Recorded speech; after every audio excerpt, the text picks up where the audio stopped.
Ladies and gentlemen, welcome to a new episode of Hot Mic. We are hot off the heels of an incredible event at CWL London, and now we're ready to get back in the mix at the Pro League. I've got several guests joining me today, but to kick off the show, it's the Italian stallion, ZooMaa from FaZe Clan. Sir, how you doing? Good, good. How you doing? You're back! You know the vibe. I've missed you.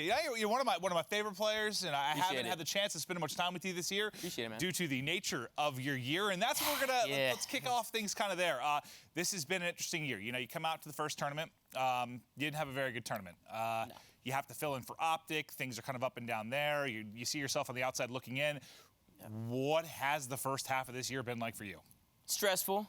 A lot of stress. I don't think people really realize how much stress it really is. I mean, I'm sure a lot of players talk about it, but when you start off really slow, it's stressful, especially after the POQ when we didn't qualify. It was like Jesus Christ, like what the hell, what is gonna happen for the rest of the year? Because that was like one weekend decided your whole year.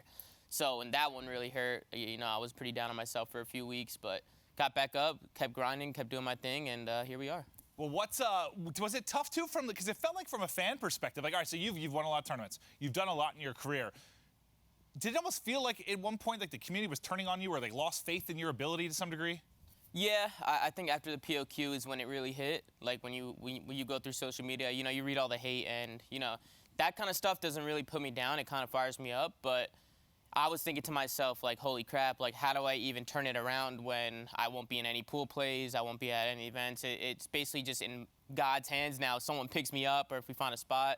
And I honestly wasn't too worried about getting picked up because a lot of people were hitting me up as soon as the POQ ended. But it was stressful because I really loved my old team, and just to see us end like that kind of sucked. But it is what it is. Well, it's a new chapter. It's a new chapter now. Yeah, a new chapter. And it's stressful, but it can be exciting, right? Yeah, and we have a lot. I think a bright future for Call of Duty and for you as well. But I want to know when did you, I guess, know that you were going to be getting back into the league? Like, when did that happen? As soon as the POQ ended, people contacted me. There were a lot of teams that were hitting me up. It was just a matter of where did FaZe want me to go and where I wanted to go. And a lot of the teams that hit me up, I wasn't really too interested in. There was like 4 or 5 teams who contacted me. And I was patient with it because there was a few roster changes. So decided to stay patient and hope for something a little bit better down the line. And it's exactly what I got. It's exactly what I wanted. Well, how happy are you? Because, for example, Priesta goes to 100 Thieves, kind of on loan from FaZe. Yeah. That's obviously worked out very, very well for him coming off a tournament win. But for you, it was pretty awesome to stay with FaZe Clan, I imagine. Oh, yeah, I didn't want to leave. So there was a lot of team offers going here or there. But at the end of the day, I didn't want to leave FaZe. I wanted to stay on FaZe. I wanted to stay loyal. I stayed loyal to them last year when I was getting other team offers. And it really hurt after the POQ, but to be in the position I am right now and to have the team that I have right now, it feels awesome. Well, let's touch on that. I kind of want to talk about how the team came together, because I heard rumors of maybe Attach leaving EG to come back with the squad, like getting sort of the old squad vibes back together. But now you've got this team, kind of a mix of North American and European players. How did it come together? I think a lot of it was me and Maddie. We're really good friends in and outside the game. And Maddie is Scraps, right? Yeah, Scraps, for those of you who don't know. And I guess just talking to him, a lot of problems are going on at Red Reserve. You know, I don't want to go too in depth on that, but just talking to him and coming up with ideas and teams and different stuff we can do, we knew that we can come up with something special. And now it's just up to us to just put in the work and try and make something out of it. All right, well, let's talk now. Let's focus a little bit on London. It's cool to hear kind of how you got to this point, but all this happens, and that brings us to London, which we just had, what, a week and a half ago. You know, there's been some moments with your dad, whether it's through voicemails or Twitter moments, where he's pretty amazing, obviously a big part of your life, but he's living in Europe, so you don't get to see him quite as much. How important was it for you to be able to get on European soil, see him, put on a show for him? Oh, yeah, it's awesome always seeing my dad, because obviously we won Gfinity a few years back. That was like the first time I see my dad in like 6-7 years. Oh, wow. So now that I get to see him, you know, once a year, whenever we go to Europe, it's always nice to see him. I think the hardest part is always saying goodbye, but, you know, when you get to see him and see his smile and see how happy he is. I mean, he loves his stuff. Like, he goes crazy. So just to see him and play in front of my dad, it's awesome. And the crowd the whole weekend was just chanting my name, chanting FaZe. And, you know, when you see your dad in the crowd hearing that kind of stuff, it makes me feel good. And it made him feel good. So I'm sure it did. Yeah, it warms my heart, man. There's something about him, man. Every event he finds a time to come up and kind of chat with me. And he's got a big heart. He's got a big heart. Yeah, it's just there's something about his personality, man. It's like overwhelming in like a good sense. Like Yeah. I don't know. It's awesome. Like I love chatting with him. He's really easy to talk to. Like he'll just come up to you, start talking to you. Next thing you know, like 20 minutes go by. You're like, what the hell just happened? But he's awesome. He's a great guy. That's awesome that you're able to do that. But now that's kind of the positive side of London. Now we're not going to dive too deep into it. You've already lived through it. But there was obviously some adversity that went down for you guys at London throughout the course of that tournament, specifically with your series versus LG. A lot of adversity. How do you put that in the rearview mirror and now focus on the future with this team? Yeah, I think London was tough for us because, especially for me, it was like the first tournament back, new team. Like, this is it. We've been grinding. We've been working really hard. And I thought the whole tournament we looked really good. I knew our S&D was going to be shaky because we're a new team. But in terms of respawns and stuff, we looked really good. The only series I was a little disappointed was the Optic series. We're way better than that. We just came out way too flat, no energy. Got embarrassed by Optic, me personally. But going into the LG series, we talked, we went to the back, and we were like, you know what, like we need to come out. Like we worked hard, and you know we got to show what we're capable of doing. And to kind of end how it ended, it sucked. And I know it's not LG's fault. So I know a lot of people put a lot of blame on LG, but don't blame the players, don't blame the team. Obviously, stuff happens, and you just kind of look past it now. I mean, you can't go back in time, you can't change anything that happened, but it is what it is. Now you look past it, and you look forward to the next one. All right, well, now that we're heading into the Pro League, I want to talk a little bit about your guys' upcoming schedule. So FaZe is going to go up against Optic, LG, Reciprocity, and UIU. I just sort of want to feel how you think you're going to do against the teams this week. We're confident. I mean, we always look good online when we scrim and practice. We watch a lot of film. We always look good. For me, I think it's our S&D, as I said before. I think if we can get that down, I think it comes down to repetitions. The more we play it, the better we'll get at it. We just got to watch a lot of film and make sure we're all on the same page in that game mode. Because if we get S&D down, I think we can be, you know, a really good team that can win events. So the talent's definitely there for sure. This question I didn't have on here, but I kind of want to hear it from you. The question was never about talent for this team. It was sort of who's going to be that in-game leader. Like if stuff goes south, who is it?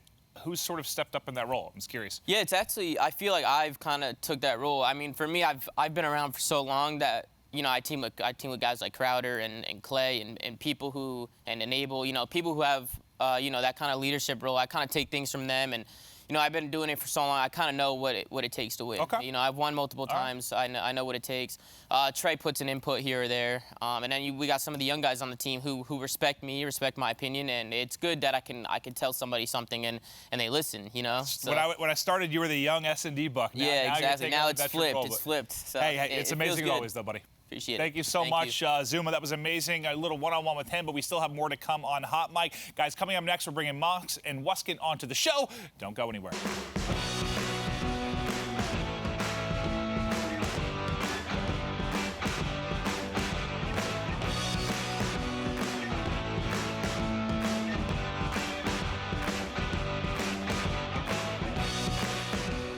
Welcome back to Hot Mic. We've now got a room full of guests. We've had Wuskin from Reciprocity join us, and also Chance Maux from GenG. First, I want to hear how you guys are doing. Chance, how you doing, sir? I'm doing great. Glad to be on Hot Mic. Oh, well, we should address the issue. So it was, yes, going to be Havoc, if you saw the tweets that have gone out. But what's going on with Havoc? He's got a fever or something? Yeah, he's been sick for like a week now. I don't know what's going on. I hit him up a week ago. I was like, can you come on Hot Mic? He's like, yeah, you know, I'm feeling a little under the weather. I'll be good in a week. And then today he's like, I got a fever. So you can't have a fever for a week, you die. Like what's going on? I don't know. Well, I appreciate you. Well, he seemed perfectly fine when he walked in the apartment. Like, you know, I don't think he likes you. I just don't think you wanted to be on here. Havoc, I'm remembering all of this for future. But no, I appreciate you filling in. You showed up like a half hour early too, which I always appreciate it. Players come in late all the time, but it's fantastic to have you on. Gotta be on time. Well, I appreciate it, sir. And on the other side, Wuskin. What's good? I'm doing great, man. I got in last night like midnight though. I had a late flight. But how about you? How was travel over from Las Vegas? I actually come from Manchester. Okay, well I was wrong already. Yep.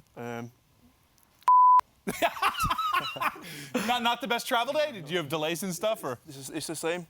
Get to Atlanta, and the security line is 2 hour wait, so always stressful. Yeah, no. I only have experience like once a year when I do the international travel. You gotta do it all the time. So. Yep.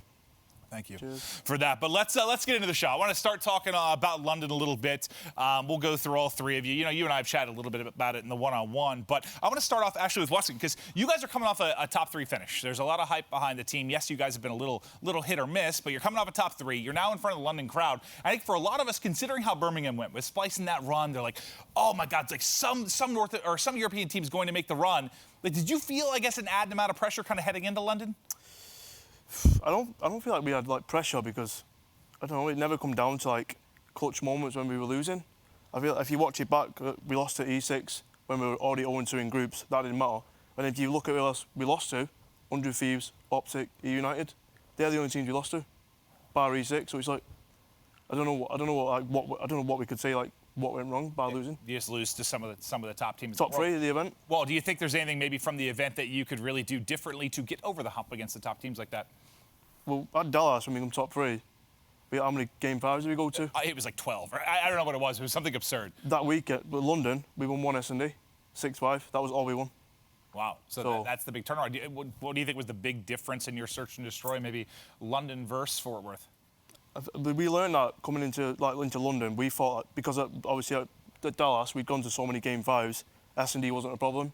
So we'd gone home and practiced, and we didn't play S&D. And then we realised now that we go to London, we win 1 S&D, and obviously lack of practice, it's come down to that. Yeah, a lot of teams don't practice search and destroy, and I still don't understand that. Yeah. So it ends up hitting you a little bit, but maybe a bit of a lesson learned for you with regards to that particular mode. Well, let's now start to focus a little bit on GenG, and I want to talk to Maux about this. I think for me, at times it's been tough for me to consider you guys contenders, just based on the fact I think it boils down to no one's really won an event on your team. It's a very, very young team. But for you guys going in, like you're thinking you can take this whole thing, right? 100%. What do you think is the big thing? Like maybe, so you guys have been really stellar Friday and Saturday, right? Oh, yeah. Because you 3-0'd? We 3-0'd LG, we 3-0'd Splice, and right. we 3-1 Denial. And they were pretty convincing wins on the maps as well, and we were just feeling really good going into bracket play. Well, you get to Sunday, because I think I was talking to I think it was like Nameless and Pac-Man. Like we were kind of talking in the green room. Like they were like, if this is where they're going to stumble, it's going to be Sunday. And maybe just because the younger nature of your team. What do you think went wrong sort of in that 100 Thieves series? Because you guys were up, what, 2-0? We won the first map, and it was a huge win for us, Frequency Hardpoint. Got to the second map, made some things not in our favor go our favor, so we were feeling really good going into frequency control, and also we were really good at frequency control, and we knew they were good at frequency control, but we thought we could beat them because we did the same thing versus Splice. Yeah. Splice was good at frequency control, we were good at frequency control, we won it. So we thought the same thing going into that map. Playing to your strong suits. Yeah, playing to our strong suits, and just a couple of mistakes, and the map didn't go our way, and I think after that we just got a little deflated, definitely on the gridlock hardpoint, because we got destroyed on that map, and by then, we just messed up on the Arsenal. What do you think that's something, well, obviously with having a young team, maybe it's hard to rebound from that type of moment. Like, do you think this is just a big, I don't know, kind of a lesson for you guys? You learn from this? It's definitely a lesson.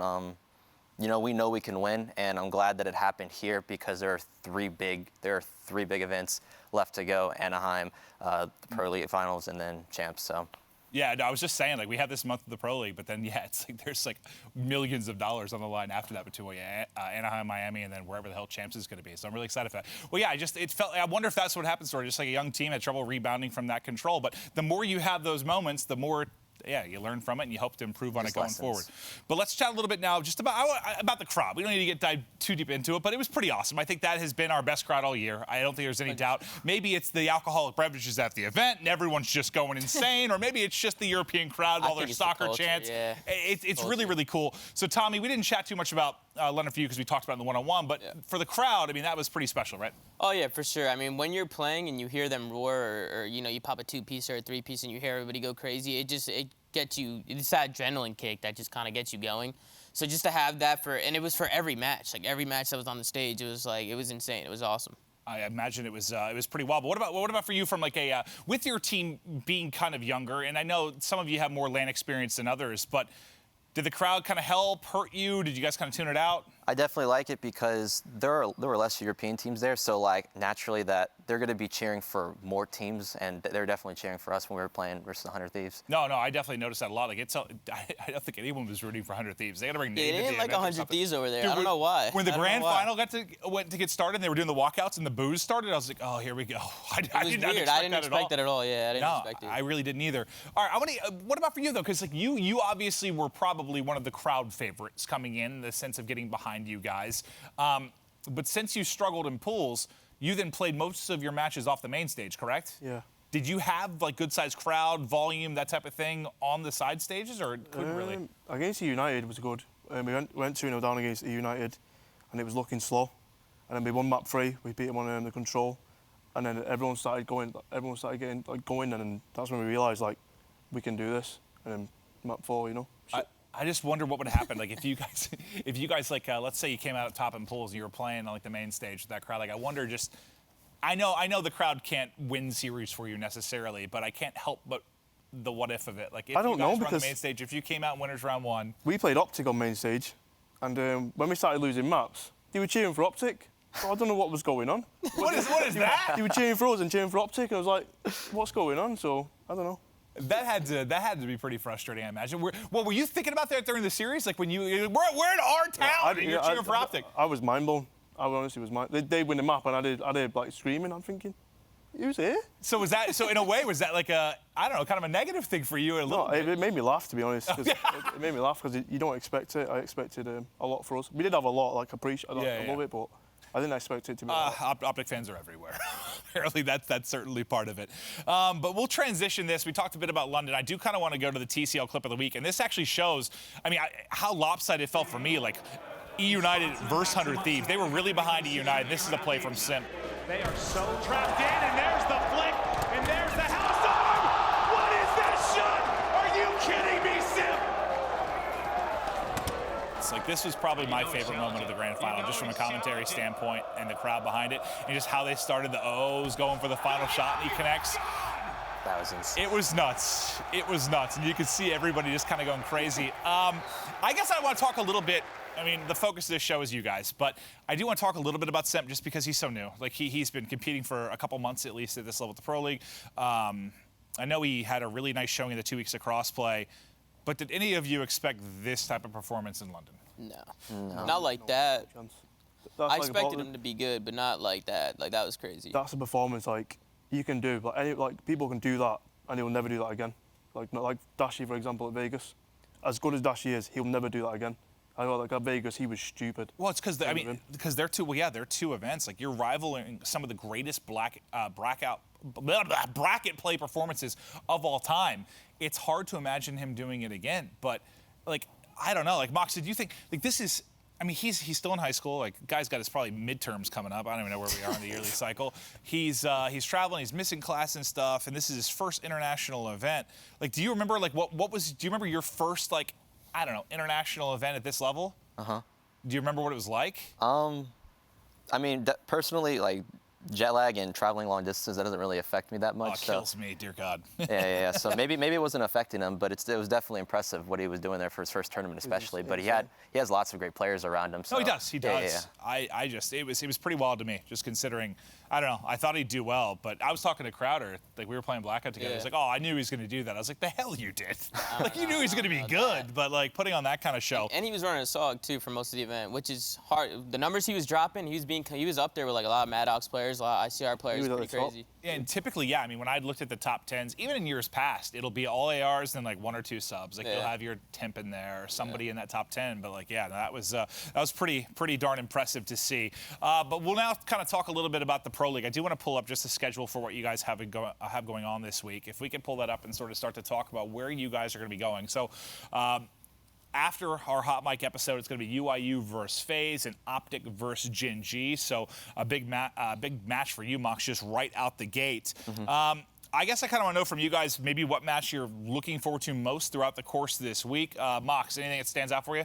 Definitely playing OG tomorrow. Right out the gate. Right out of the gate. We haven't scrimmed in like 5-6 days, and they haven't scrimmed in like 5-6 days. So it's going to be a interesting match. To Well, at yeah, I least. saw Krim was in, I don't even know where they go, Ireland or. That was having fun. He's- man. Yeah, he's out in getting, Italy. he's Yeah, getting he's on engaged. Italy. Italy. What? I don't know how I got to Ireland. I don't know where he was, to be honest with Because you. Silly got married in Ireland. You're getting them confused. So everyone's getting engaged, and my girlfriend's let me know about him. But no, it's really happy for all the guys. But how do you think you match up against their particular team, considering the time off?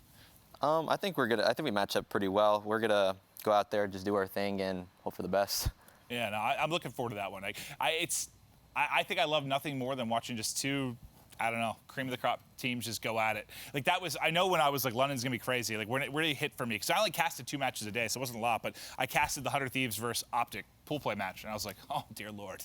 This is like, dude, there's just a difference sometimes. Like I know there's a lot of pro league teams, but when you have just top squads going at it, it is truly impressive, and that'll be one of those for sure. What about for you guys, Tommy? Because this is, I want to know what you're looking forward to the most, but this is a big moment in the sense that London didn't treat you the best. I mean, this is the rebound I kind mean, of. everybody kind of knows the answer. I mean, we play LG on Tuesday, so I'm sure people want to see the rematch, want to see us go at it again. Probably. So, I'm excited for that match, and I know Maddie's really excited for that match. So. I bet. So it should be fun. They're obviously, they were at the champs before London, so it should be a good match. No, I'm looking forward to that one for all the storylines, Yeah, me too. for the level Me too, of for sure. Call of Duty as well. What about for you? Any matchup you got to? Silly question, to be honest. Yeah, no. As soon as I ask this question, I'm like, yeah, I know what the answer is, but I still want to hear it. My fat brother. What do you guys? Wait, what's your record now against each other this year? 1-on-1. 1-1. So this is the tiebreaker. I played him at the Pro League, and then I knocked him out in Dallas. I let him know that. Don't worry. I'm sure We go again. We go again this week. Now that'll be exciting to see you guys play it out. All right. Well, I do want to. There was one final question just about London, sort of heading into the Pro League. We touched on it a little bit, kind of with you guys, but what was maybe a lesson you sort of learned from London that you can take forward into the Pro League?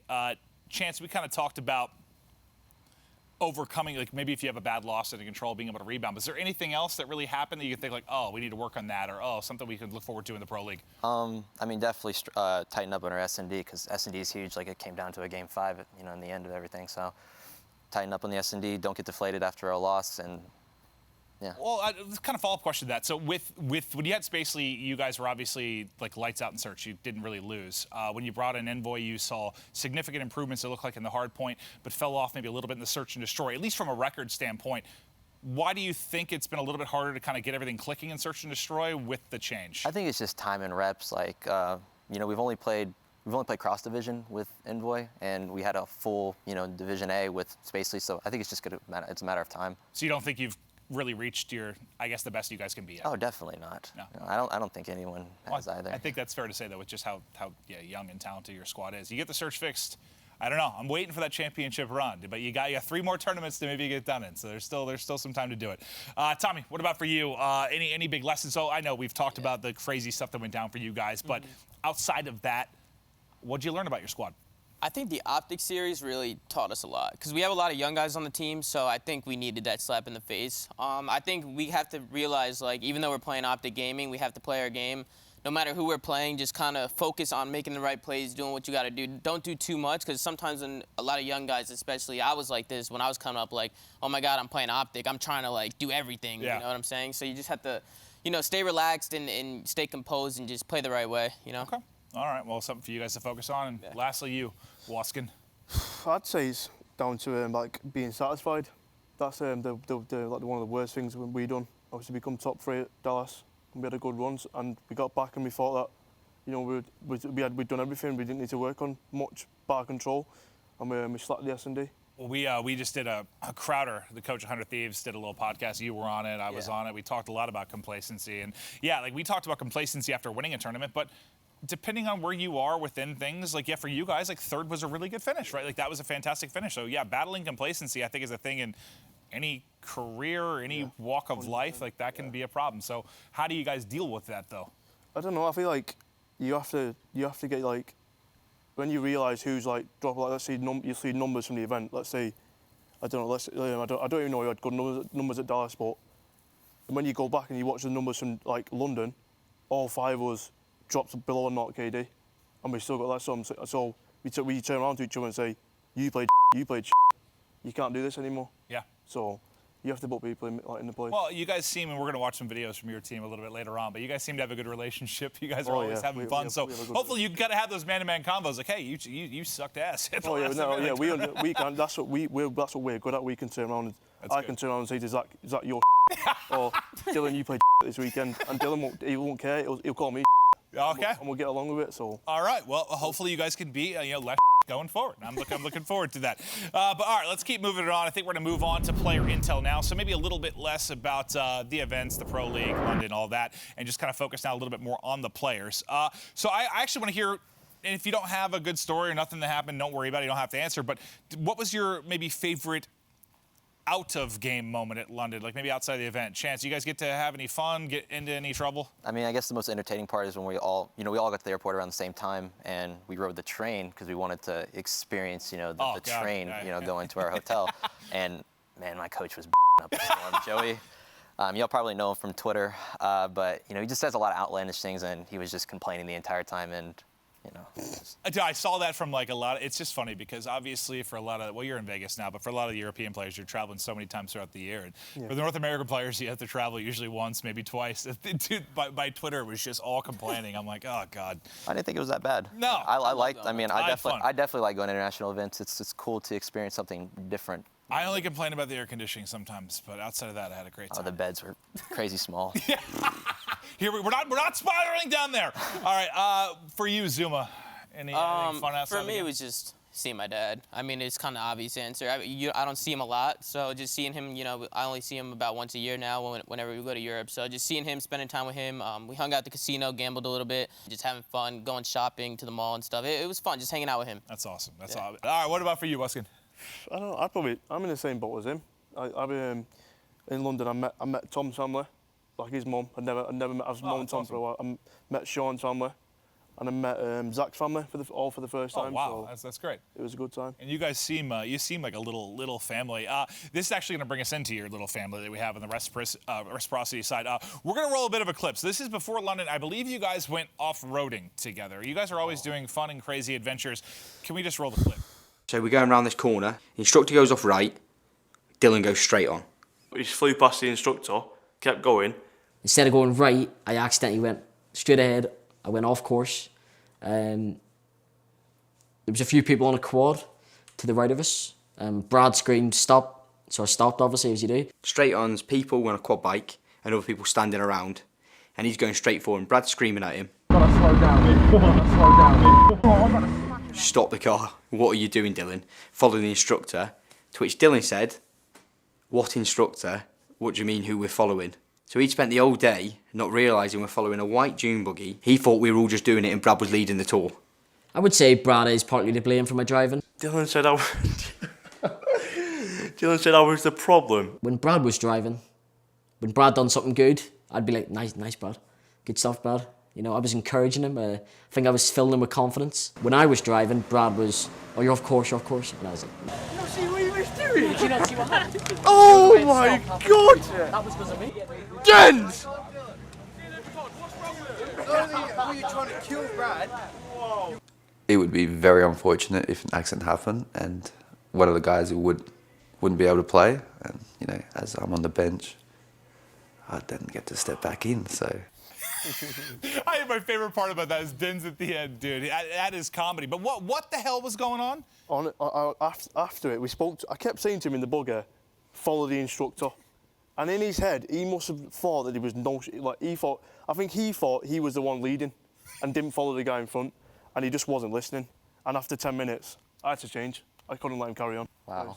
Well, I'm glad you guys have a good time. I'll tell you what, though. If you haven't watched the Reciprocity content on YouTube, check it out. Your guys' videos are amazing. Between that, like the Star Wars one, every one I've watched has been so good. You have some of the best content on there. It's fun. You guys are a lot of fun.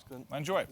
Before we get to community comms, we're going to shift it back a little bit to COD-related stuff because there weren't many changes after the event. The only real thing, I believe, is UIU is bench Proto and it's Zaptius that's going to be filling in.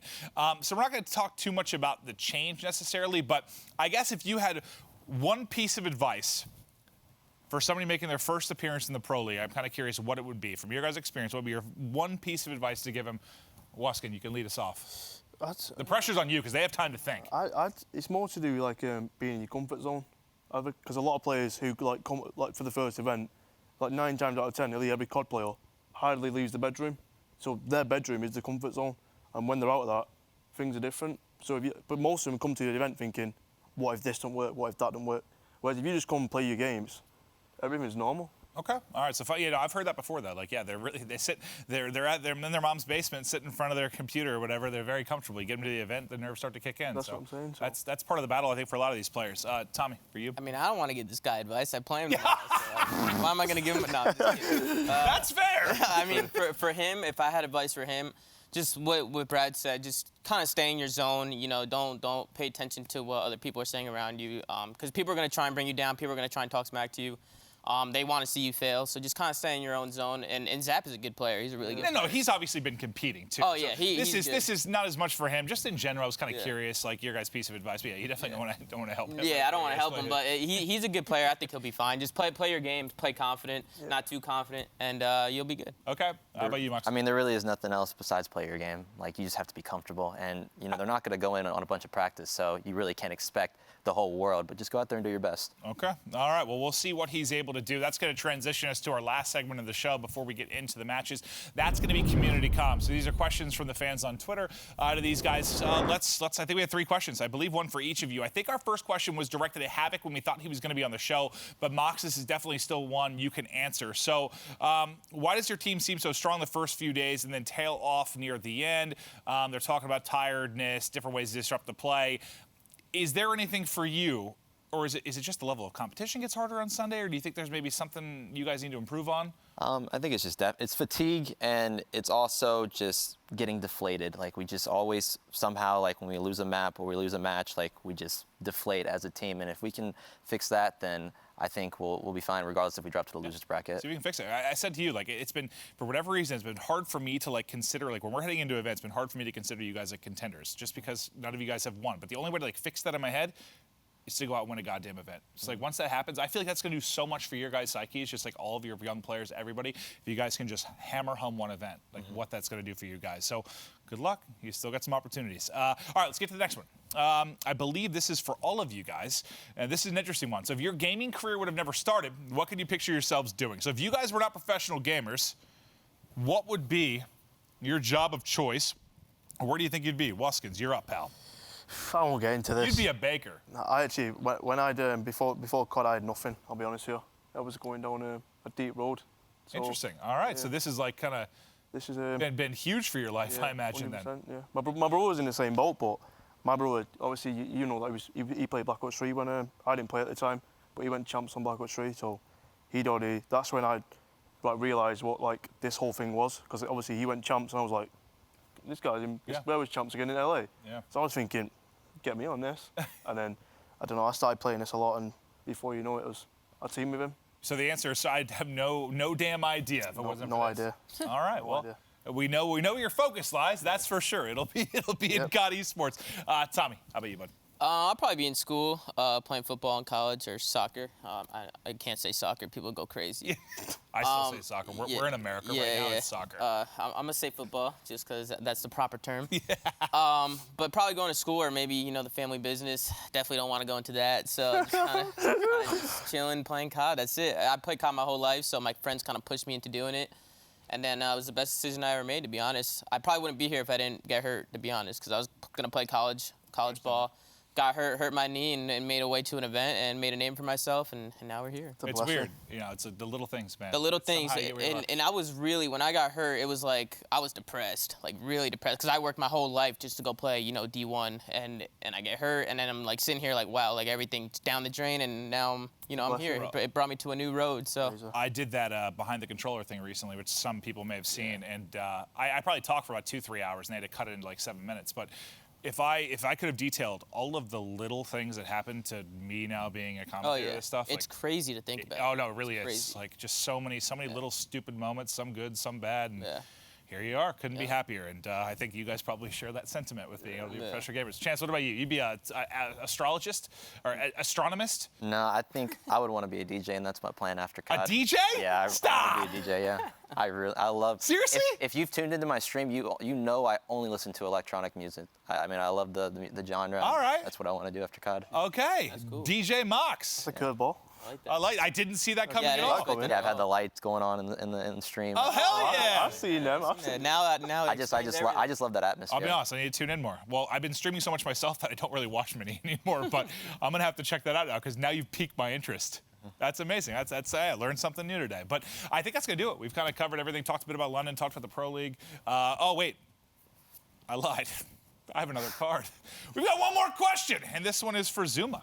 Nice. As I tried to kick you all off the show. The vibes in the team seem to be outstanding, and just curious how those vibes carry on even behind the cameras. Chemistry within a team is so important, as we've seen this whole year, and this FaZe roster seems to have some great chem with each other. Yeah, talk a little bit just about this. Yeah, I think the vibes are high. We have a lot of personalities on the team, and I was live streaming yesterday. Where I was doing an IRL live stream, so that if you guys didn't watch that, go back and watch it. But you'll kind of see how we act together as a team, and we always have a lot of laughs, especially with people like Maddie on the team. He's always gonna make you laugh, but it's fun, and I think that is important to have that kind of chemistry in and outside a game, because not having that chemistry outside a game has broken up a lot of teams. Pretty sure it's broken up the Complexity back in the day. When they were on that God Dynasty run, they just didn't get along, and it ended up costing the roster. I don't think it's necessary for everyone. I mean, obviously, I think back to what jumps in my mind, like the Kobe and Shaq Lakers. They won a lot of championships and they hated each other, but eventually it fell apart. In right? order to build something great, you need to build something outside the game. For sure. That's I like in that. my I like that. opinion. And you guys, I mean, I think it's pretty obvious to most people. If you watch one YouTube video, you guys get along very, very well. I feel like it's awesome. I feel like it's key. Definitely, the vibes. Like, if you're coming out of game and you hate each other, things ain't lasting. No. It'll end eventually. Just know It'll that. end 100%. eventually. Well, that's even for, I think that stands for even our broadcast talent team. I love that we all get along. I've heard I've heard stuff about different games like CS or something where there's some animosity at times in the green room and how awkward it can make stuff. And you don't necessarily see it on broadcast, but I can't imagine that. I love going to the green room. Like, all of us are friends. We all get along. It's fantastic. What about for the GenG side? I'm not too familiar with how close you guys are. You guys all get along well, all pals? Oh yeah, we do. We joke around. I mean, you have to crack a joke, otherwise then yeah. things just get kind of weird sometimes, like when you're just playing and not talking about stuff outside of COD. So love the teammates? I do. All right. Okay, cool. Well, so we all love our teams. We all love our jobs, and we're very happy to be a part of this thing that is COD Esports. No, this has been fun. Thank you guys for coming on Hot Mic. It's been a blast. Appreciate you all coming on. Now it's time to get back into the Pro League. We've got a month-long stretch here, basically for Division A and Division B. Then we've got, Anaheim, Miami, COD champs. There's a lot to come, a lot of money on the line. Thank you for watching, but let's get right into the matches. Bye-bye. Peace. Peace.